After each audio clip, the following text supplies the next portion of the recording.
Hello and welcome to Psychological Historian.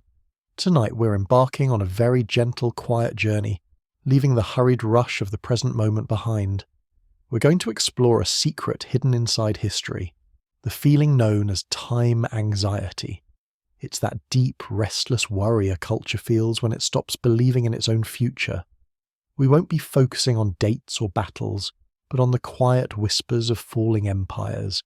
The ancient Romans who forgot to repair their aqueducts, the Maya who forgot the rain, and the Bronze Age traders who couldn't handle too much gold.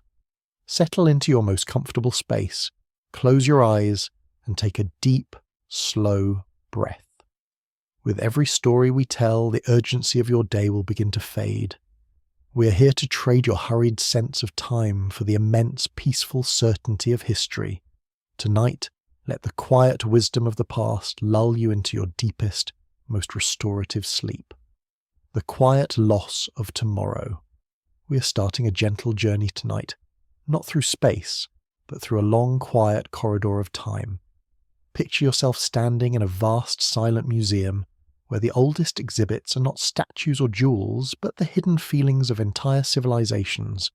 Tonight, we look at time anxiety, a deep, creeping sense of fear when a culture stops believing in its own future. When societies forget how to plan for their grandchildren, the small decisions they make today start to feel meaningless and hurried. We will explore how this quiet loss of tomorrow is often the first shadow that falls before a great collapse. In ancient times, there was the hourglass, slowly measuring the minutes. But imagine a whole society holding an hourglass where the sand runs out in a frantic rush. This is the simple motif of our story. When people are trapped in the frantic present moment, they cannot see beyond the immediate task, the immediate gain, or the immediate worry. The sense of deep time, the slow, calm promise of a distant future, begins to fade. This hurried feeling, this rushing of the sand, makes the culture fragile, like fine glass that shatters under sudden heat. The decline of a great civilization doesn't start with a loud battle or a sudden storm. It often begins with a subtle, internal shift. It starts when the leaders and the common people alike choose to consume today what was saved for tomorrow. They stop investing in things that take 100 years to mature, like forests or great monuments, because they simply cannot picture that distant world. The future becomes a blurry, uncertain place, and so all effort is focused only on getting through the current day with the most comfort possible. When you lose the future, you lose a powerful sense of purpose. A society that believes in its long-term destiny builds things that last, creating beautiful structures and systems that serve generations. But a society gripped by time anxiety begins to build only temporary things meant to entertain or distract, structures that are designed to fail and be replaced quickly. This focus on the fleeting, the temporary and the easy fix is a signal that hope, the quiet belief in continuance, is running low. We leave this first chapter with the image of that ancient hourglass turned too quickly, the sands whispering of lost potential. What small belief in tomorrow might we rediscover tonight to help settle our own hurried hearts? The first step is noticing this anxiety, this quickening of time, and simply breathing it away. As you drift off, share this tale of the quiet loss of tomorrow with your deepest, calming self. Before we dive into the quiet ruins of ancient Egypt in our next chapter, if you are enjoying this gentle journey into deep time, please consider sharing this peaceful moment with someone you care about. When you like this video and subscribe, you help us keep the flame of this quiet knowledge alive. Thank you for supporting the slow, thoughtful pace of this work. Now, let's continue our quiet walk into the past.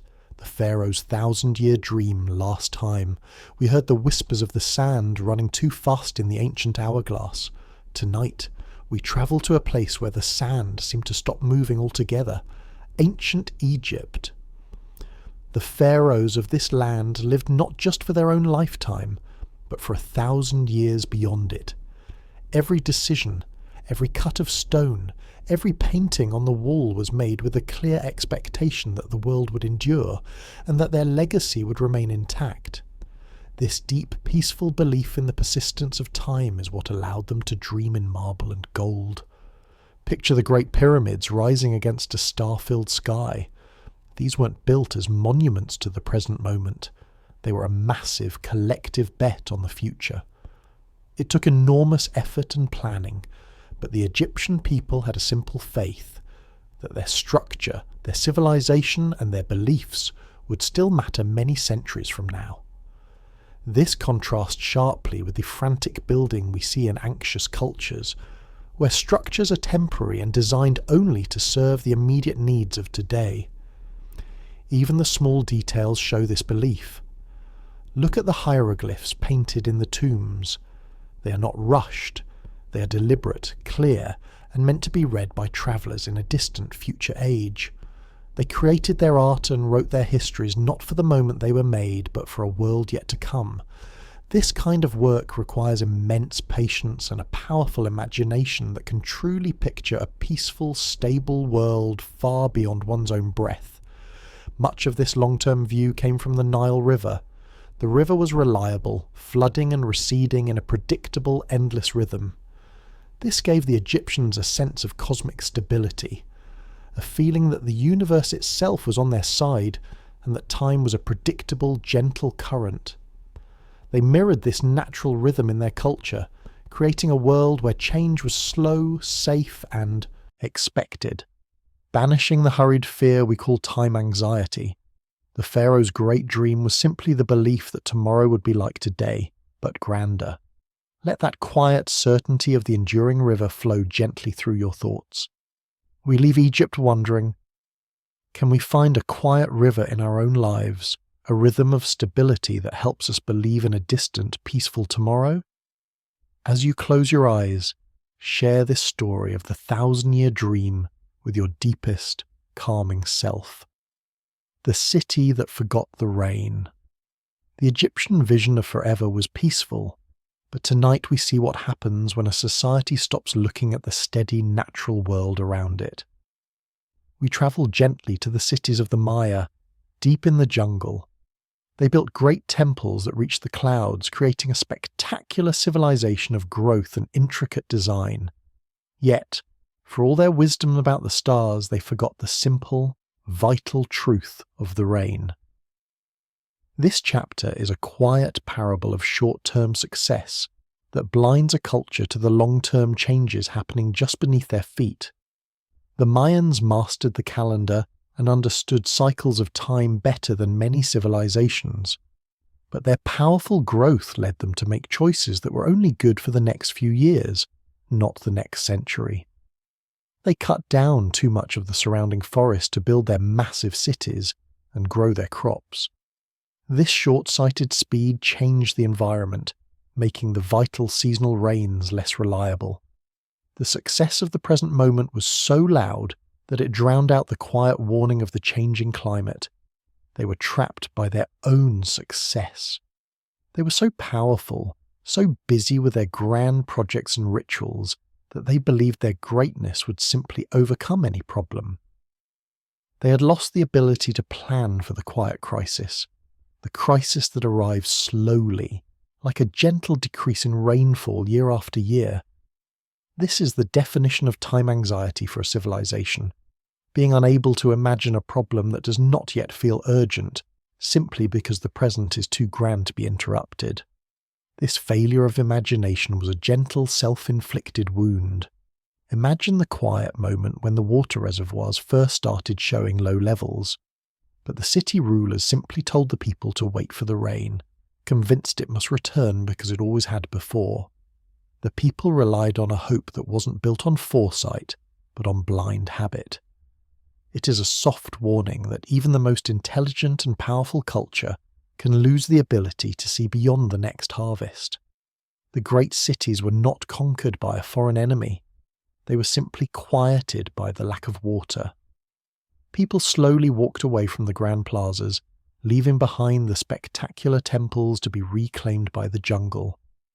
The silent stones became a monument to a civilization that prioritized the splendor of the present over the stability of the future.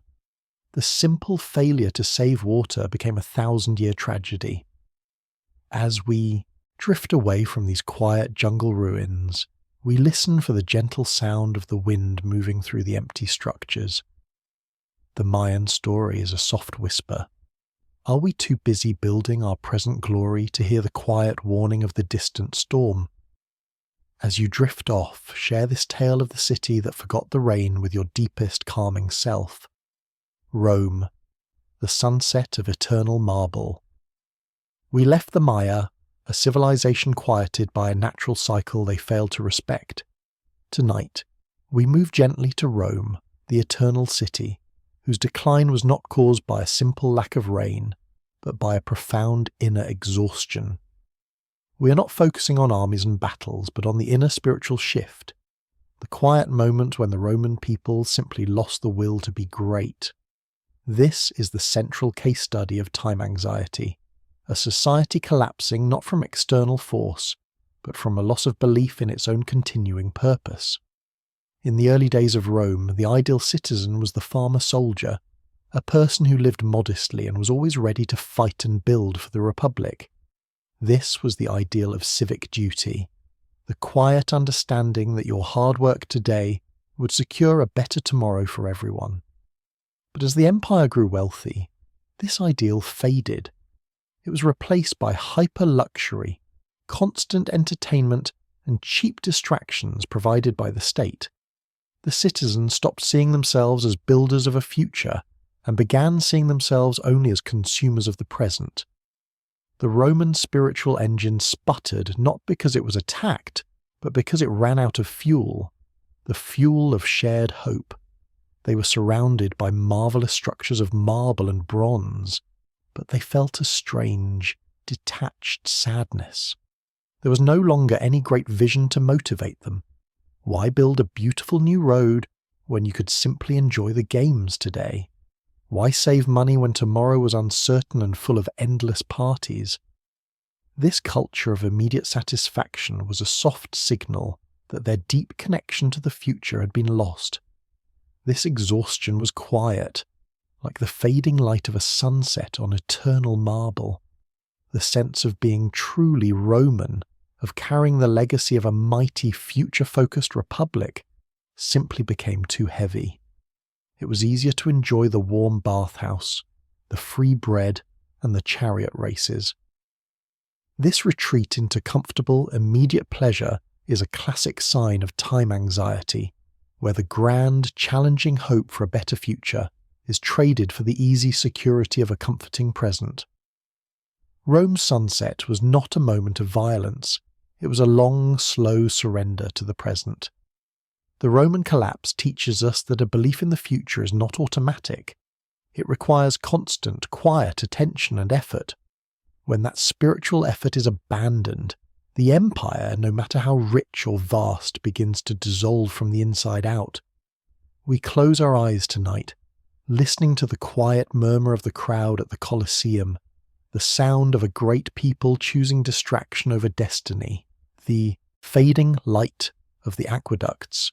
We leave the inner exhaustion of the Roman soul and turn our gaze towards something solid and tangible, the aqueducts. These stone rivers were the glory of the empire, bringing fresh, cool water from distant mountains into every city. They were a massive promise to the future. But in the late Roman Empire, something sad and quiet began to happen. The aqueducts started to break down. This detail beautifully illustrates time anxiety, as the collapse was caused not because the people forgot how to build, but because they lost the simple will to repair. Imagine the engineers walking along the miles of aqueduct, noticing a small leak, a tiny crack. In the past, dozens of teams would have rushed to fix it, knowing that a single leak could ruin the entire system. But now they simply walked past, shrugging. The leaders would say, "It is only a small leak. We will fix it next year, or the year after." This quiet postponement, this belief that the problem can be pushed off indefinitely, is the very core of time anxiety in action. The gradual decay of these structures became a silent tragedy. The leaks grew larger, the water pressure dropped, and the marvellous system that had defined Roman quality began to fail, one small crack at a time. The people in the city still had water, but it was less and less reliable, forcing them to focus only on their immediate daily needs. When you have to spend all your time worrying about getting water today, you have no mental energy left to plan for tomorrow. The decline in repair was a moral, not a technical failure. To repair an aqueduct requires a belief that the water will still be necessary for those who live 20, 50 or 100 years after you're gone. It requires a quiet, selfless faith in the distant future. When the Romans lost this faith, they sentenced their own descendants to live in a world without running water. The decision to save a little money or effort today cost the civilization its core stability tomorrow. The light fading from the smooth stone of the aqueducts is a metaphor for the slow, creeping darkness of despair. A society that decides the future isn't worth the cost of maintenance is already signing its own death warrant. The silent, broken stones whisper that a civilization is defined not by the things it builds, but by the things it chooses to preserve. We close our eyes, listening to the ghost of running water where only silence remains. As you drift off, share this tale of the fading light of the aqueducts with your deepest calming self. The whispering walls of Constantinople. We have seen the sand rush in the hourglass, the forest fall, and the aqueduct crack. Tonight we turn to the miracle of Constantinople, the capital of the Byzantine Empire, a civilization that stared into the face of time anxiety and, against all odds, chose continuity. While the Western Roman Empire dissolved into chaos, this city endured for over 1,000 years. The quiet, secret lies within its walls, the great Theodosian walls, which stand for more than just defence. They represent a fierce, persistent, quiet act of hope. The Byzantines inherited the grand Roman legacy, but they refined it. They learned from the mistakes of the past, realizing that survival required immense patience and a powerful collective will.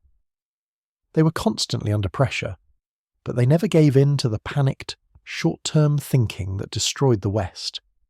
They possessed the quiet, single-minded focus of a monk, to maintain, to preserve, to endure. Their hope was not flashy, but deeply woven into the fabric of their daily life. The walls themselves were a layered statement of deep time. They were massive, triple-layered defences, built not for the battle that was happening next week, but for the battle that might happen in 100 years. They were constantly repaired, maintained, and strengthened. Every new emperor saw it as his sacred duty not to build something new and showy, but to faithfully and meticulously preserve the ancient strength of the walls. This dedication to maintenance was their antidote to time anxiety. The whole culture was built around this idea of continuity. Their laws, their administration, and their religious faith were all designed to be slow, consistent, and predictable. They avoided radical changes that might endanger the future. They focused on keeping the flame of classical knowledge alive, copying old texts and preserving ancient knowledge in their libraries, even during the darkest ages. They chose the quiet, dull work of preservation over the exciting, dramatic work of radical change. This civilization stretched its future so far through small, persistent acts of hope.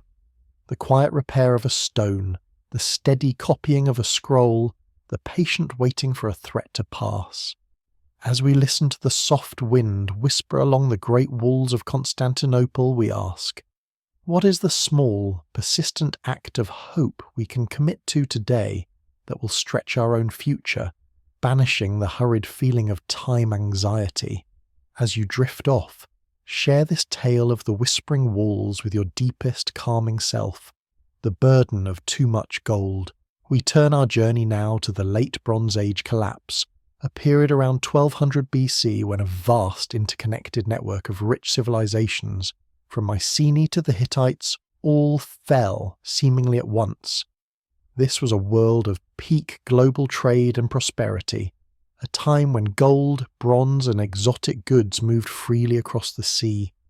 The question is, how did this civilization, burdened with too much wealth and connection, suddenly become so fatally fragile? This mystery deepens our understanding of time anxiety, suggesting that immense success can make tomorrow feel unnecessary. Imagine a delicate, complex spiderweb stretching across the entire ancient world.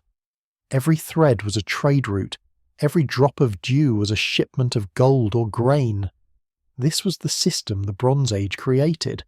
But when one thread snapped, perhaps a drought in one land or a small war in another, the entire system, because of its complexity, shook violently.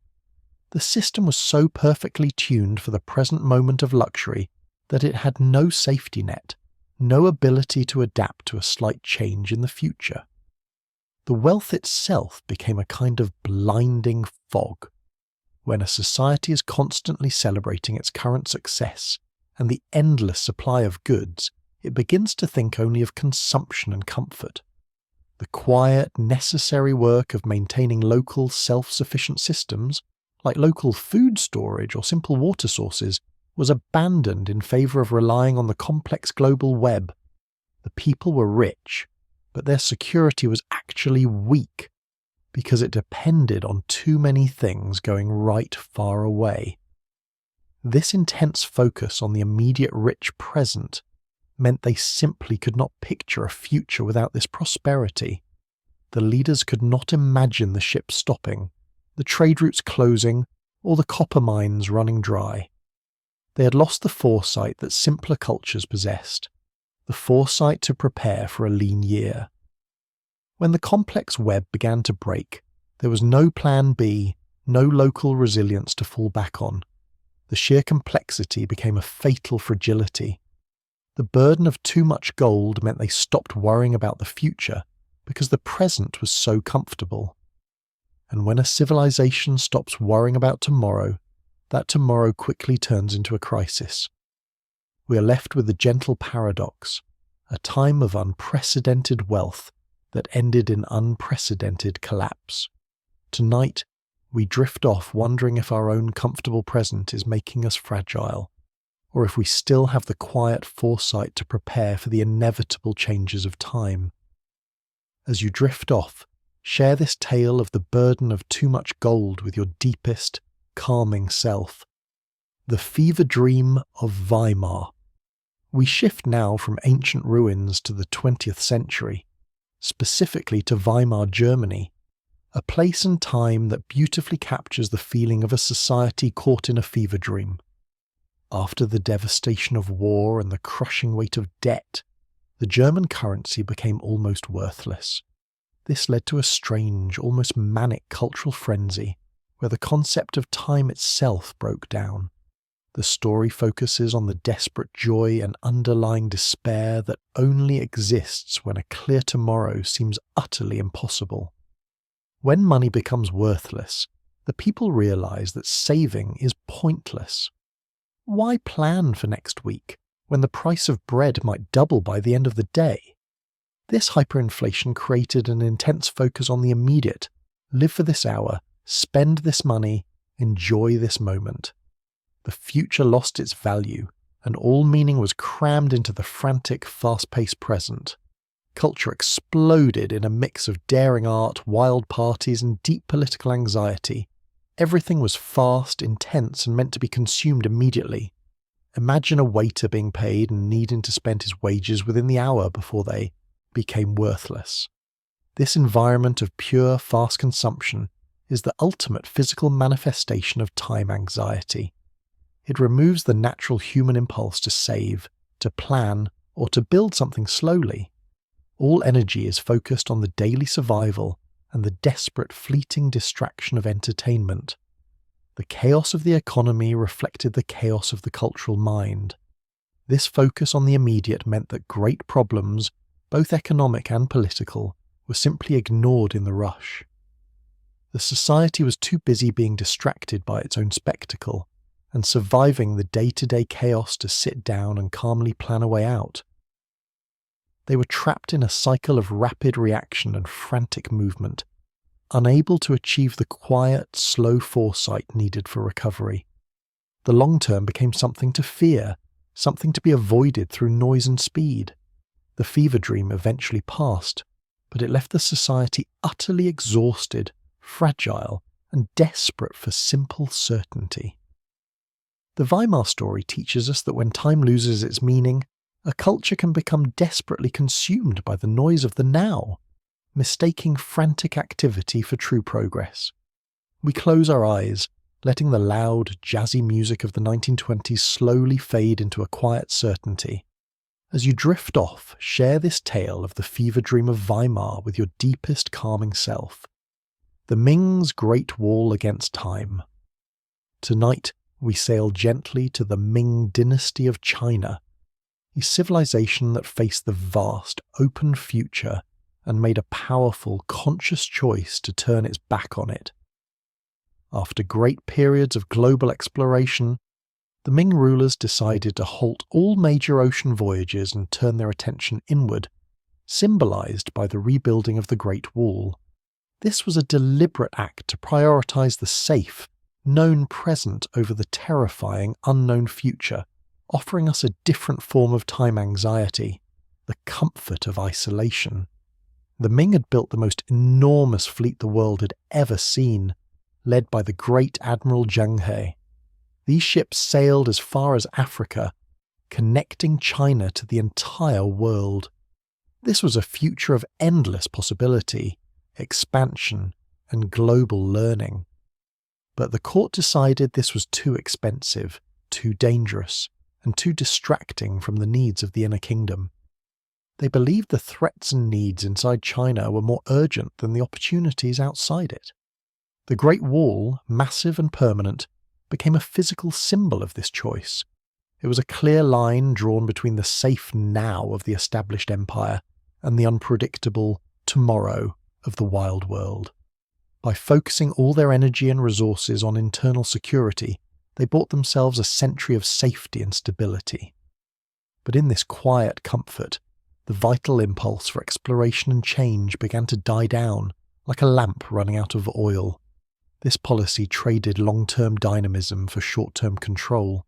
They created a culture where stability was the highest good, but they sacrificed the ability to adapt to changes that were slowly happening outside their safe borders.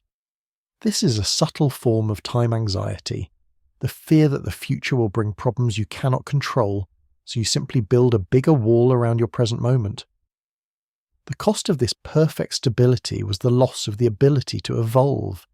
The great treasure ships slowly rotted in their harbours, the ultimate symbol of potential left unused. The Ming rulers believed they were protecting their legacy, but in reality they were simply delaying their engagement with time. They chose to stop the clock of exploration, believing their past perfection could be frozen forever. We ponder the quiet comfort and the high cost of isolation, recognizing that sometimes the greatest danger is not the unknown, but the refusal to look outside the walls of our present. As you drift off, share this tale of the Ming's Great Wall against time with your deepest calming self. The quiet fire of Alexandria's library. We leave the walls of the Ming and turn our attention to the Great Library of Alexandria, one of the most famous losses in all of history.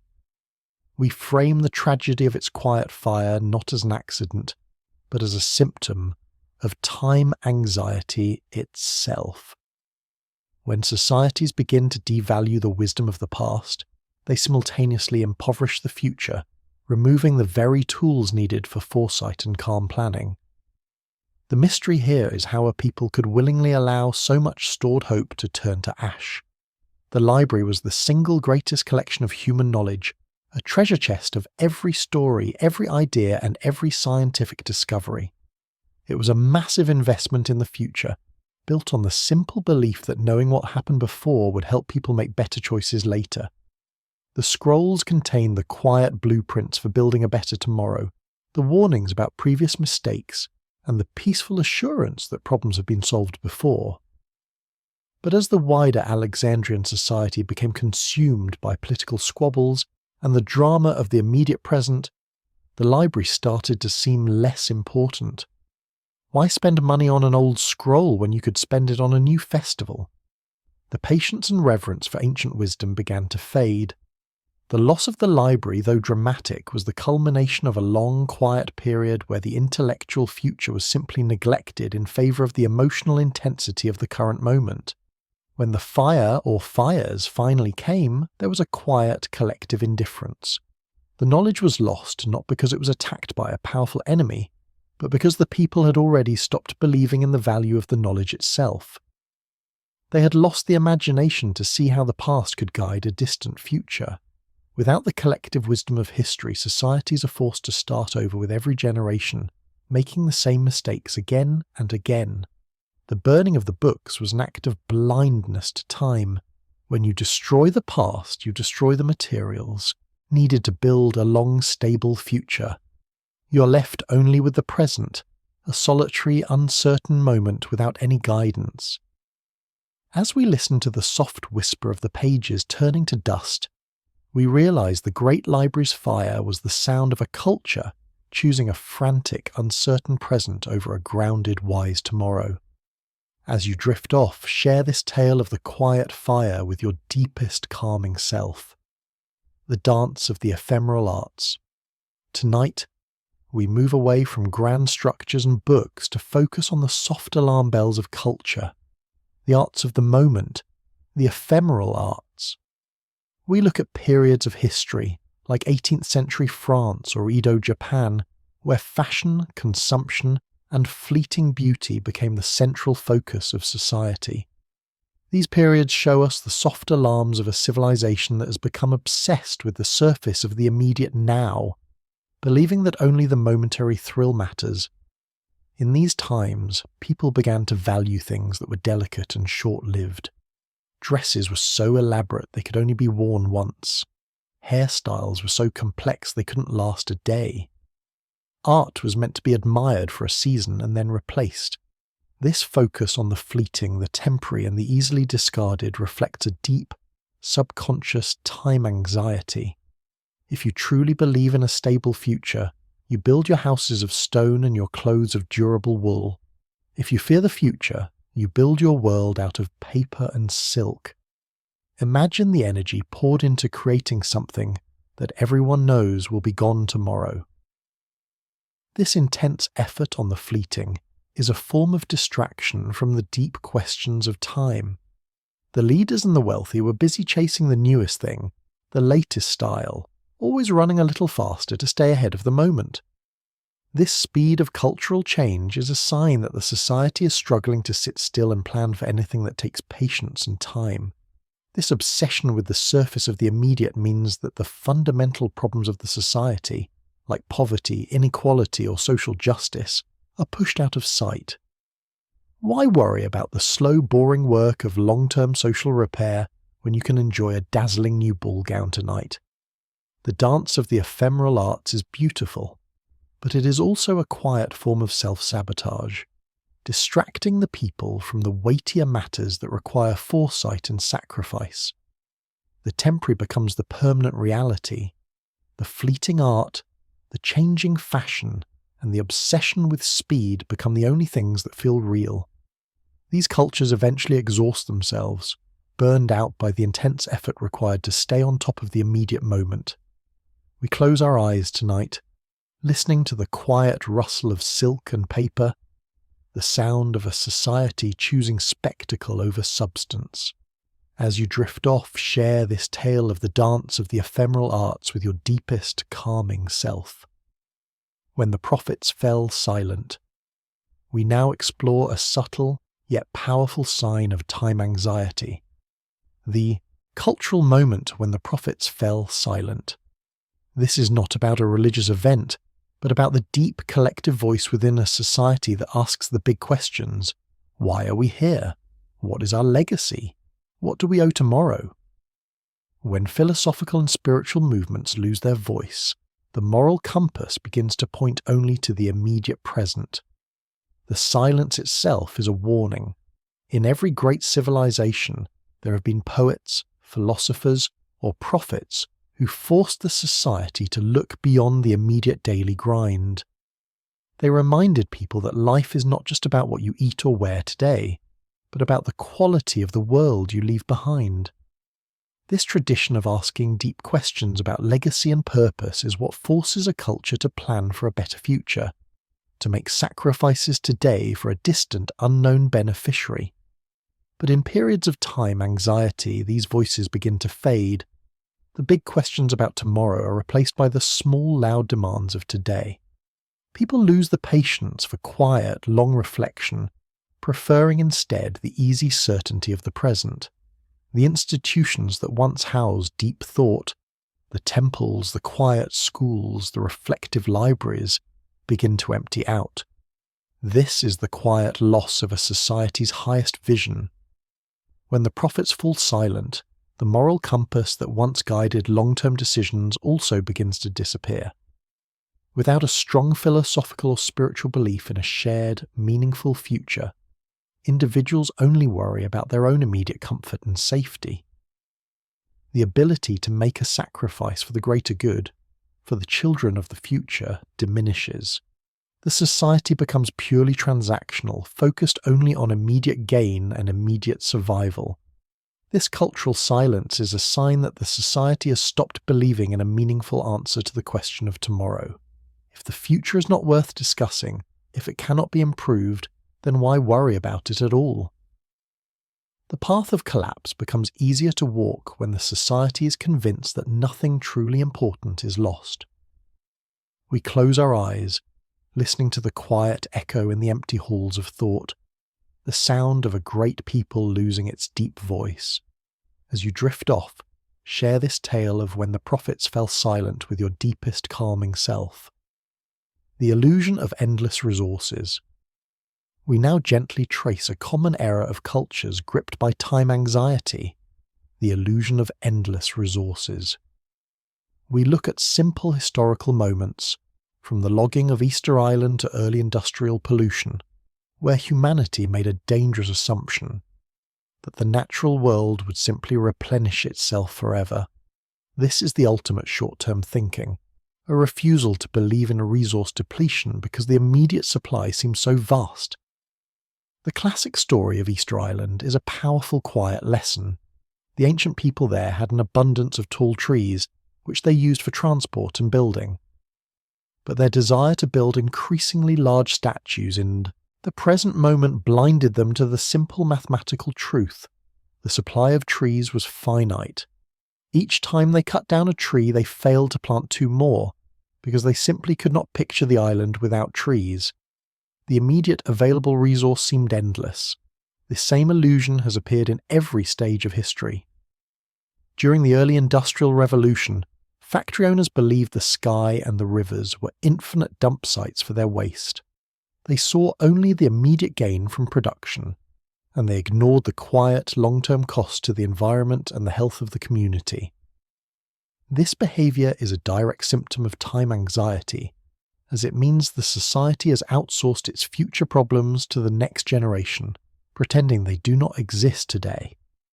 The short-term thinking is driven by the desire for immediate comfort and profit. It is easier and cheaper to simply use the resource without care than to spend time and money planning for its replenishment. The quiet truth is that the resources were never endless. The people just lost the foresight to see the end of the supply.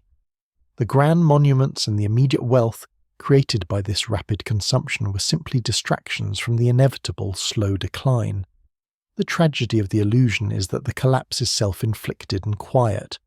When the last tree is cut, or the last clean river is polluted, there is no one else to blame, only a generation forced to pay the long-delayed price. This quiet failure to plan for environmental limits is a strong sign that the society has stopped believing in the long-term reality of its own world. We close our eyes, listening to the gentle sound of the wind where ancient forests once stood.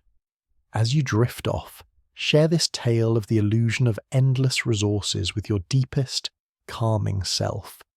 The repeating echoes in the ruins. We have journeyed through the quiet failures of history, from the cracked aqueducts of Rome to the fast-paced frenzy of Weimar Germany.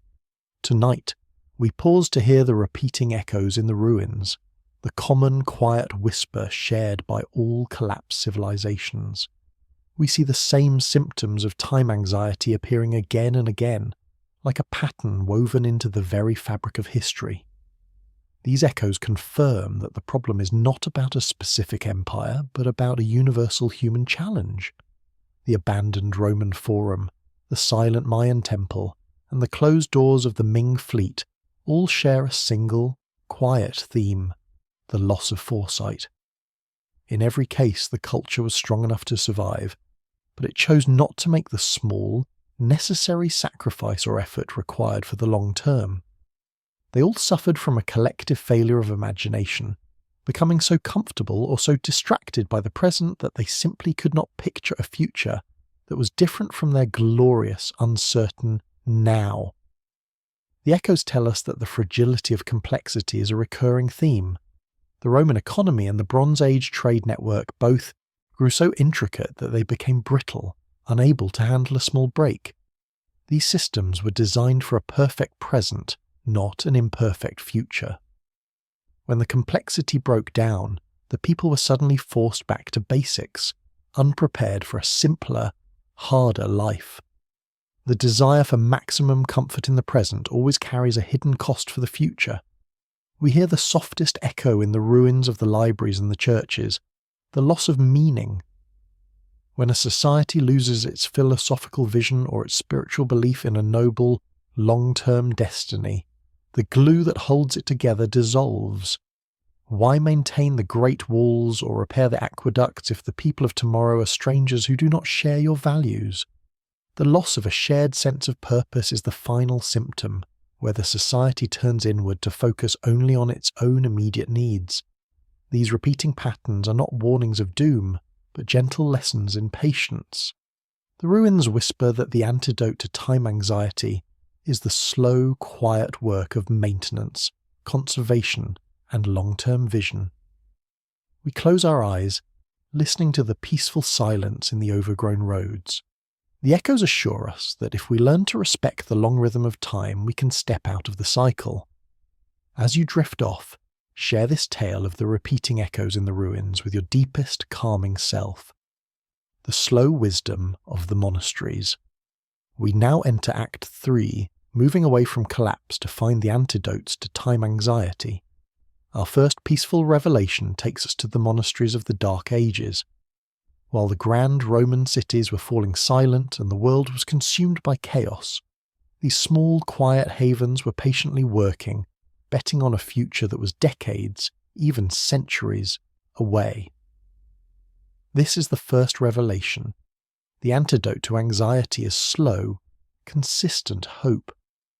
Imagine the monks sitting in their quiet scriptoriums, carefully copying ancient texts by the light of a single candle.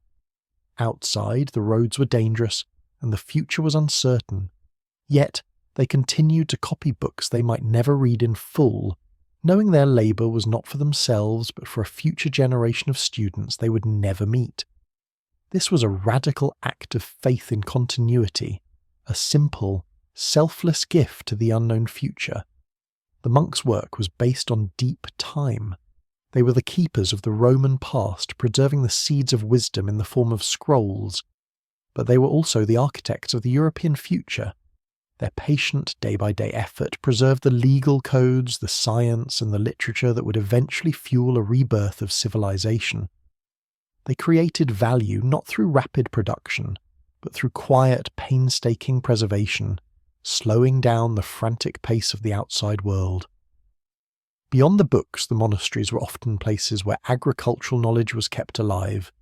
They experimented with different crops, preserved diverse seeds, and kept records of the seasons.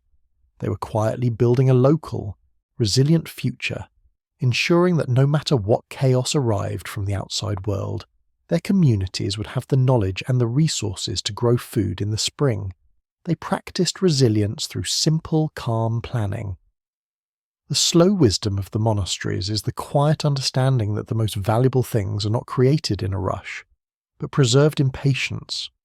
They teach us that even in the darkest times we can find peace by dedicating our effort, to a goal that transcends our own lifespan. We close our eyes, listening to the soft scratching of the pen on the parchment, the sound of hope being quietly written down. As you drift off, share this tale of the slow wisdom of the monasteries with your deepest, calming self. The secret of the 7 generations. Tonight, we travel beyond the stone walls to the quiet, open landscapes to discover the secret of the 7 generations, a beautiful philosophy practiced by the Iroquois and other indigenous peoples. This is a profound, simple antidote to time anxiety, the quiet understanding that every decision made today must be judged by its impact on the 7th generation, about 140 years into the future. This practice is a powerful way to reclaim a deep, peaceful sense of time.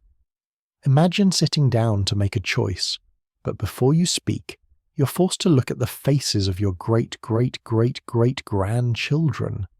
You must ask, will this choice bring them joy, or will it cause them sorrow? This mental exercise immediately eliminates the frantic short-term thinking that destroyed the Mayans and the Romans. It forces patience, discipline, and a quiet, selfless love for people you will never meet. The future stops being an abstract problem and becomes a family duty. This simple rule creates a culture of responsibility. It means you cannot afford to pollute the river today, because the river will still be needed by your descendants. It means you must plant the trees and conserve the seeds, because the forest is not yours to destroy. It belongs to the future. It instills a sense of profound humility, a realization that you are merely a small caretaker in the middle of a very long, quiet story. This deep sense of time brings with it immense peace. If you know that your community is planning for the next 140 years, you are freed from the immediate fear of collapse or sudden change. You can focus on the slow, careful work of the present, confident that the long-term path is secure. The society is constantly repairing, planting and preserving, moving at a calm, deliberate rhythm that time anxiety cannot penetrate. The secret of the 7 generations is the quiet truth that the greatest gift we can give tomorrow is not wealth, but a world that is whole. It is a philosophy that banishes the feeling of frantic hurry and replaces it with the slow, gentle certainty of an enduring legacy. We close our eyes, letting the peaceful vision of a distant, healthy world settle into our hearts as you drift off. Share this tale of the secret of the 7 generations with your deepest, calming self. The quiet revolution of small repairs. We have seen that time anxiety is the failure to make a small repair. Tonight, we embrace the simple, quiet beauty of the quiet revolution of small repairs. The true solution to the fear of collapse is not found in grand building projects or massive new inventions, but in the consistent, persistent, patient acts of mending and maintaining the world we already have. We find calm in the stories of societies that valued repair over replacement. Think of the old cultures where clothing was mended until it was almost entirely patch. A shoe was resoled until the leather was paper thin.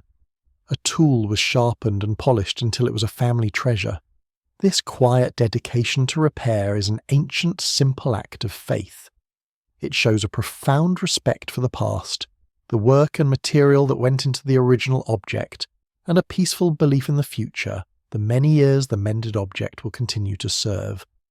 This revolution of small repairs is the practical opposite of Weimar Germany's frantic, disposable consumption. When you choose to mend, you're choosing slow, deliberate work over fast, easy spending. You're choosing to deepen your relationship with an object, rather than simply moving on to the next new thing. This quiet, careful attention to detail slows down the pace of life and calms the hurried, anxious mind. When a society commits to small repairs, it builds a massive hidden strength. The infrastructure lasts longer, the environment is less polluted, and the culture has a greater sense of stability. The Romans who failed to fix the aqueduct suffered a quiet collapse because they lost this basic dedication. The Byzantines who persisted for 1,000 years were masters of this patient, quiet maintenance, seeing repair as a sacred long-term duty. The quiet revolution is available to everyone, everywhere. It is the simple choice to fix the small crack today, before it becomes the great break tomorrow. It is the peaceful understanding that the world is a garden, and that the long-term health of the garden depends on the small daily act of weeding and tending.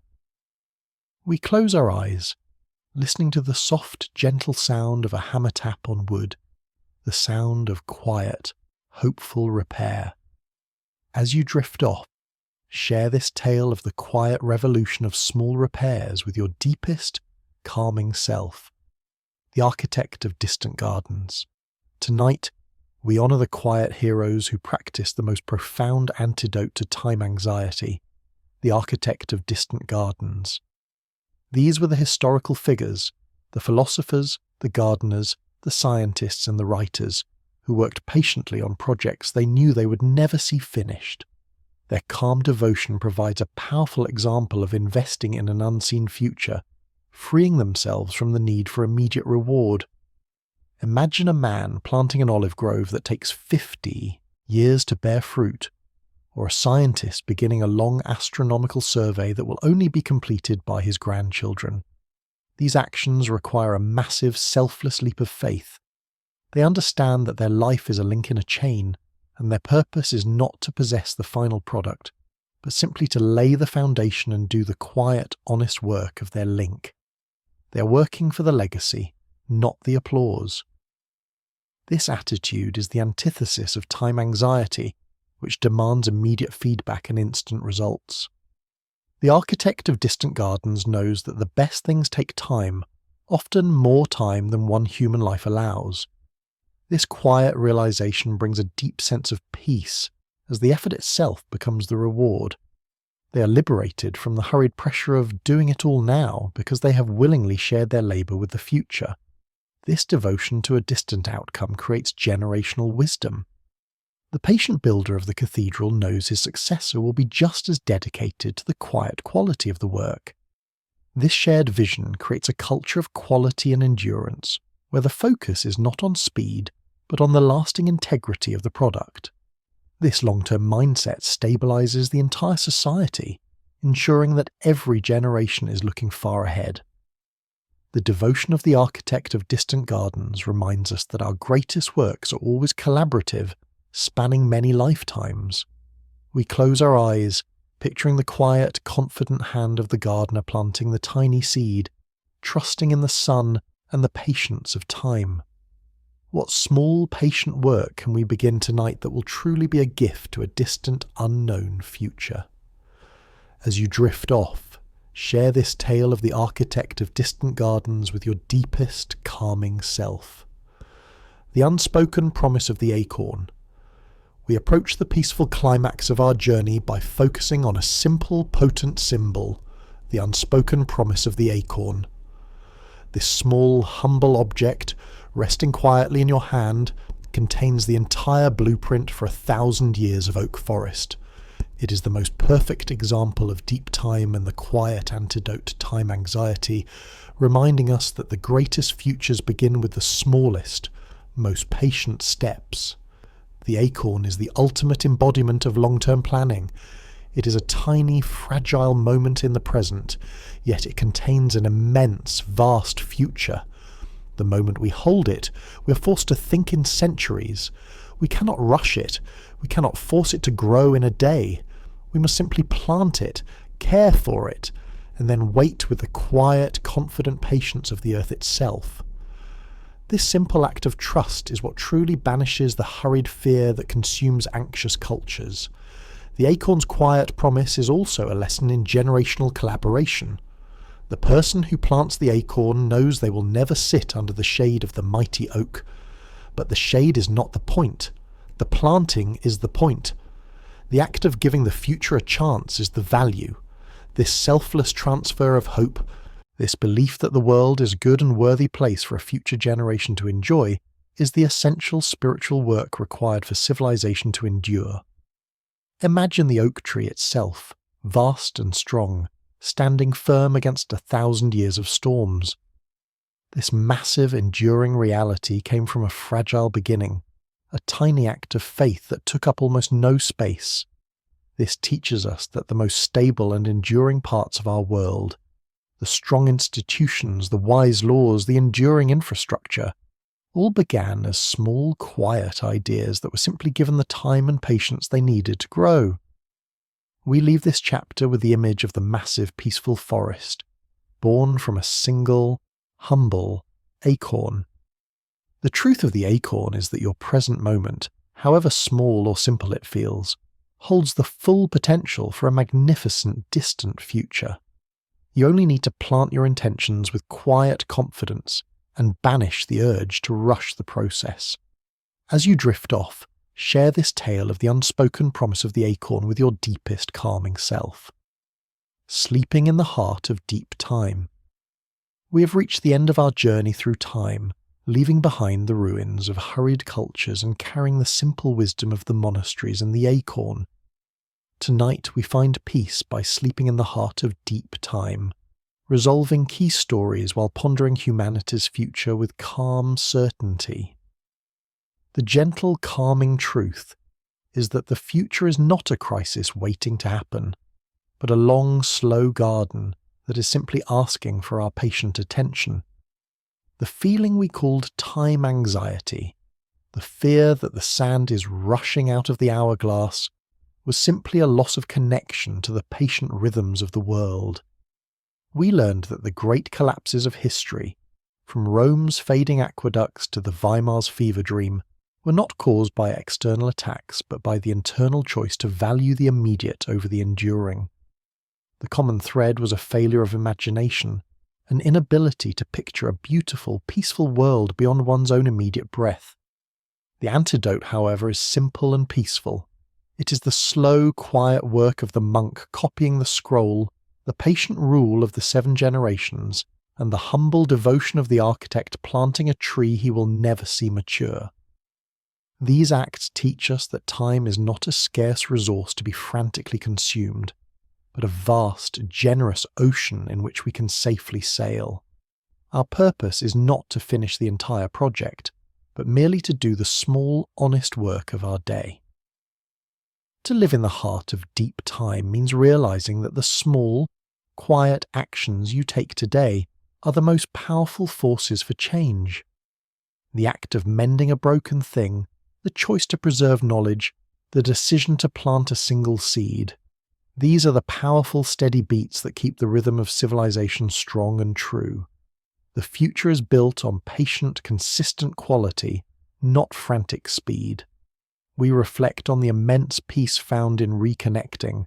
With this deep time, the chaos of the present moment becomes smaller when viewed against the backdrop of 1,000 years. You are free from the pressure of perfection, knowing that your best work is a humble contribution to a vast, ongoing collaborative effort. The hourglass has turned over, and the sand is now running with a slow, steady, quiet confidence. We close our eyes, letting the immense, quiet certainty of the earth settle our hearts. The future is waiting, and it only asks for your patient belief. We leave this quiet chamber, comforted by the knowledge that the collapse of a culture begins when it loses its hope, and the greatest act of hope is the simple, peaceful belief in tomorrow. As you drift off, share this final tale of sleeping in the heart of deep time with your deepest calming self. The journey is complete, and the quiet wisdom of deep time has settled within you. The hourglass is turned, and the sand is running with the slow, steady rhythm of the earth itself. The future is no longer a source of hurried anxiety, but a long, peaceful garden waiting for your patient attention. Know that the small, quiet acts of goodness you commit today are the acorns of a magnificent tomorrow. There is no rush, there is no need to worry. You are safe, you are held, and you are part of a story that is vast, enduring, and beautiful. Rest now, deeply and completely. Sleep in the heart of deep time, and dream of long, quiet journeys. Good night.